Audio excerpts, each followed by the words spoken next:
Hi again. In A History of Christianity, Kenneth Latourette, The Course in Western Europe. This is page 331 of Latourette's history. The subhead now is The Emergence of Western Forms of Monasticism.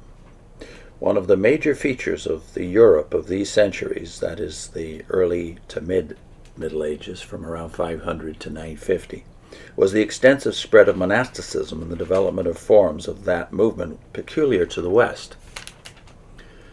An important figure was Cassiodurus, born late in the 5th century. His long life spanned most of the 6th century. Of noble ancestors from Antioch, but a native of Italy, he served as a high official under the Ostrogoths. In his later years, when the armies of Justinian had overthrown the Ostrogothic kingdom, Cassiodurus retired to his estates in the south of Italy, and there founded 2 monasteries. One was for those who wished to follow a solitary ascetic life. The other he made a house of learning. He had it pleasantly equipped, collected for it a library of theology and classical literature, and encouraged the transcription of existing books and the composition of new ones. He himself wrote and compiled a number of works, and in an age in which wars were bringing the neglect of learning, he strove to create a center for the study and propagation under Christian auspices of all products of the human mind. His example may have helped to inspire scholarly pursuits in other monasteries. Certainly some of his writings were widely used in later centuries. More influential than Cassiodurus was Ireland. Remote in its western sea, Ireland was spared most of the invasions of the 6th, 7th, and 8th centuries. Not until the Northmen came was it to suffer as severely as the rest of Western Europe. Between the time of Patrick and the 6th century, we know little of the history of Christianity in the island. When our information again begins to be dependable, we see an Ireland in which was the home of a vigorous monasticism. The Church did not have the kind of territorial diocesan organization under the administration of bishops which, influenced by the forms of civil government, prevailed in areas which had been in the Roman Empire. In creed, the Irish Church was in accord with the Catholic faith. In some particulars, especially the date for celebrating Easter and the form of the tonsure, that is, that peculiar haircut that monks had at this time, it differed from the customs sponsored by Rome, but in theology it was orthodox. In contrast with that of the continent, the Christianity of Ireland was organized around the monastery. This may have been because of the preeminence of the tribe in Ireland and a partial reproduction of it in the church, where the monasteries may have been a Christian substitute for it. Whatever the reason, in Ireland monasticism was dominant. The important administrative officers were the abbots.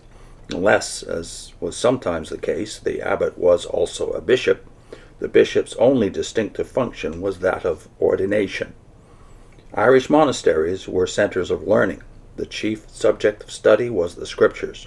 Latin was the main language, through which this was carried on, and some of the works of Latin Christian scholars were also cherished. Much attention was paid to the copying of manuscripts and their illumination.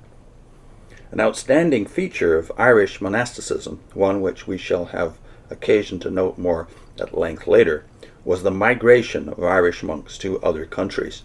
What moved them we cannot certainly know. Ostensibly, they went for the love of God, in order to win the heavenly fatherland, for the love of the name of Christ.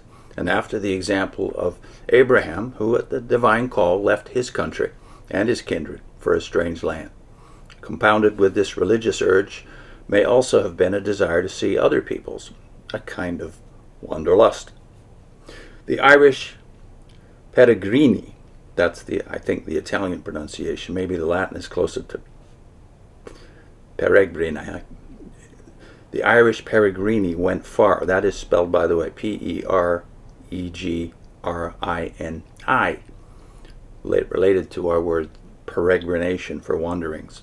The Irish peregrini went far. They voyaged to the Orkneys, the Faroes, the rough coast of Scotland, and perhaps even to Iceland. They were in the forests of Germany, the rugged hills of Gaul, the foothills of the Alps, the valleys of the Rhine and the Danube, and the cities and remote valleys of Italy. Sometimes they went singly and became hermits. Often they formed groups, frequently of 13, in imitation of Christ and the apostles. Some of them were missionaries to pagans. Others sought to elevate the morals of the nominally Christian populations near whom they settled. Often they were an irritation to the churchmen of the continent, for they did not readily fit into the diocesan pattern, and their wandering bishops and their individualistic hermits did not prove amenable to customary ecclesiastical discipline. Yet they were numerous and were a characteristic feature of Western Europe through most of the period from 500 to 950. Here was an extensive movement of a people akin to the migrations which were flooding Europe, but transformed by a Christian purpose. Next time we talk about Benedict. I'll put in a link to Jacques Ellul's meditations on this same period, the post-Nicene period, and the mixed feelings which Ellul brought to his analysis of what happened in Europe. After all, he is European, and he sees Christianity from a far different perspective than most of us who are North American. Jacques Ellul, therefore, I think there's 5 or 6 videos all linked together. Jacques Ellul on the Middle Ages. See you next time.